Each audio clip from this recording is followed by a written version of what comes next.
Has this ever happened to you after eating?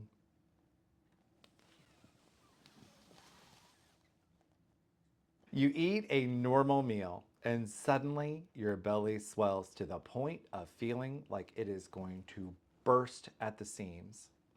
Or maybe you're dealing with constant constipation that just won't quit, no matter what you try.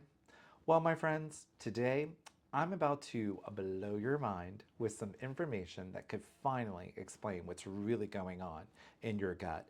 And trust me, it's probably not what your doctor told you or what Dr. Google told you either.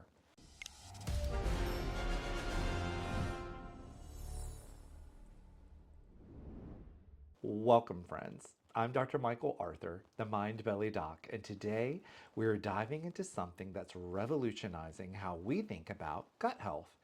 If you've been diagnosed with IBS or you're dealing with chronic bloating, this video could be a total game changer for you.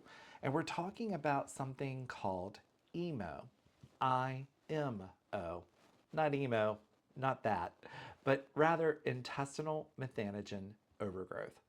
Don't worry if that sounds complicated. I'm going to break it down. Okay, here's the deal. For years, doctors have been talking about IBS, and many of the better informed doctors have also been talking about something called SIBO, small intestinal bacterial overgrowth. But here's the plot twist. What if I told you that for many people, bacteria aren't the real problem at all? Meet IMO, intestinal methanogen overgrowth. Think of it like having tiny gas factories in your gut working overtime. But unlike regular SIBO, which is more apt to cause diarrhea, IMO is the sneaky culprit behind chronic constipation. And that can't button my pants kind of bloating after eating. The really cool thing, scientists have recently discovered that this isn't even caused by bacteria. It's caused by something totally different called archaea. Mind blown yet? Well, let's get to know our main character in this story, a tiny little troublemaker called Methanobrevibacter smithii. Picture this. Deep in your gut, there's this ancient organism that's basically been around since dinosaurs roamed the earth. It's not a bacteria, it's not a virus, it's something called an archaeon, and that's the singular form for archaea, by the way. These little guys have one main job. They take hydrogen gas in your gut and they turn it into methane. Now, usually, this is totally normal and healthy, but here's where things get crazy. Sometimes they go into overdrive, overproduction. And when these methane makers get too excited, they start causing all sorts of problems. It's like having a factory that's supposed to make a normal amount of gas suddenly going into hyperdrive. And all that extra methane, yeah, that's what's making your gut slow down to a crawl. Think of it like a traffic jam in your intestines. The methane that these archaea produce actually tells your gut to slow down, way down. And that's why you end up feeling backed up and bloated. So, how do you know if IMO might be your problem? Well, let's break down the main signs. Chronic constipation. We're talking skipping days without a bowel movement. By the way, the normal or optimal frequency of bowel movements are somewhere between 1 to 3 bowel movements per day. Bloating. This is a type of bloating that gets worse throughout the day. Feeling full super quickly when you eat. It's otherwise known as early satiety. Lots of burping or gas. Belly pain. Belly pain that comes on usually within 2 hours of eating. And last but certainly not least, food intolerances, especially to carbs and dairy. The tricky part is that these symptoms can look like other gut problems, but here's the key difference. With IMO, these symptoms tend to be chronic, and traditional treatments for IBS or hydrogen SIBO might not even help, or they could even make things a little bit worse. Now, you might be wondering, how do I know for sure if I have IMO? Great question. The gold standard test is something called a 3-hour breath test. Now, at the time of filming this video, there are several breath tests on the market, but my favorite is the at-home 3-hour breath test from Genova Diagnostics. If you check out the description below this video, you can find that link directly to our lab store to purchase your own kit and do your own testing at home. In cases of chronic diarrhea, I recommend the Trio Smart breath test by Gemelli because it is the only breath test that actually looks at all 3 types of gas: hydrogen, methane, and hydrogen sulfide. But the hydrogen sulfide gas is associated with another type of SIBO, which is characterized by chronic diarrhea, and that's the subject of a whole different video. Now, getting back on topic, it's imperative that you do a 3-hour breath study and not the 2-hour breath study when it comes to suspicions about IMO. Here's why.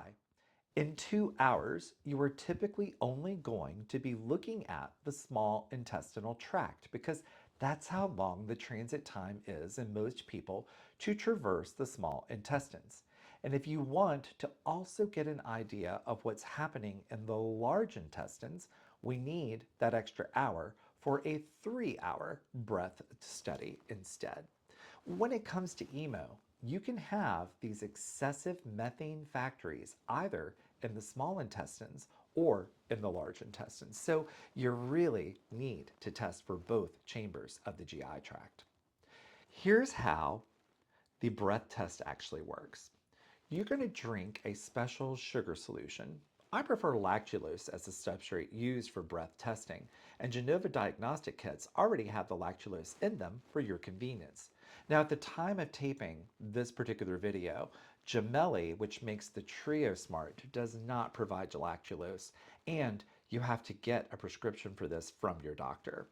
Now, once you drink the sugary solution, you will breathe into a specialized bag and then pop these specialized tubes onto the bag at specific times over the course of 3 hours. Your breath will flow from the bag to the tubes to collect your breath. These samples get tested for different gases, including methane. And the key number to look for? Well, if your methane levels are 10 parts per million or higher at any point during the test, whether it's early on in the small intestines or later on in the large intestines, then congratulations, you've just found your answer. This leads us to the part you've all been waiting for: how to fix this. The good news is that IMO is totally treatable. And here's your action plan. Antimicrobial treatment.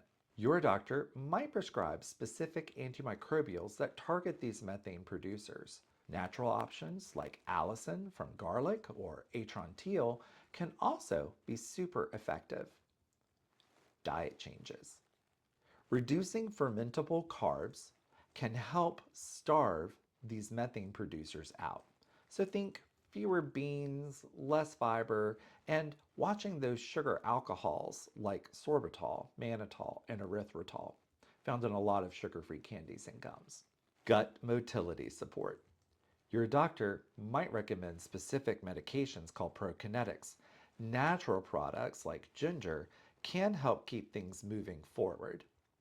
Now, the key to your success is working with someone who really understands IMO, because treating it like regular SIBO just won't cut it. I've had patients come to me from other well-meaning providers who just threw some Xifaxan at the issue, and upon looking at the results closely, we could tell that this specialized prescription, which is usually first-line treatment for SIBO, was the wrong choice. Remember, when we were talking about the breath study and we mentioned that you could have IMO if you're producing methane in the small intestine or in the large intestine? Well, an important thing to consider is that Xifaxan is activated by your body's production of bile, meaning that bile significantly increases its solubility and antimicrobial activity, making it more effective in the small intestine where bile concentration is highest. Quick anatomy lesson here. Bile enters the digestive tract in the small intestines. Bile acts as a solubilizing agent for Xifaxan, or its generic form, rifaximin. This significantly increases its concentration in the gut lumen. This increased solubility primarily impacts the small intestine, where most of the bile is present, leading to a focused antimicrobial effect on bacteria or archaea in that region. But in the majority of cases with IMO, we see that the methane production isn't just limited to the small intestines. In the majority of cases, methane is present in the large intestines too. And in fact, it usually is present to an even greater extent than in the small intestines. So, if you're using Xifaxan alone to treat IMO, you may very well be missing the greatest majority of overgrowth in the large intestines. So there you have it, friends. Now you know the real deal about what might be causing your bloating and constipation. And if this information helped you, please smash that like button and hit subscribe. I create new videos about gut health every week. Drop me a line in the comments below if you've dealt with these symptoms, and let me know what topics you'd like for me to cover next. Remember, understanding your gut is the first step to healing it. So stay healthy, and I'll see you in the next video. Be well.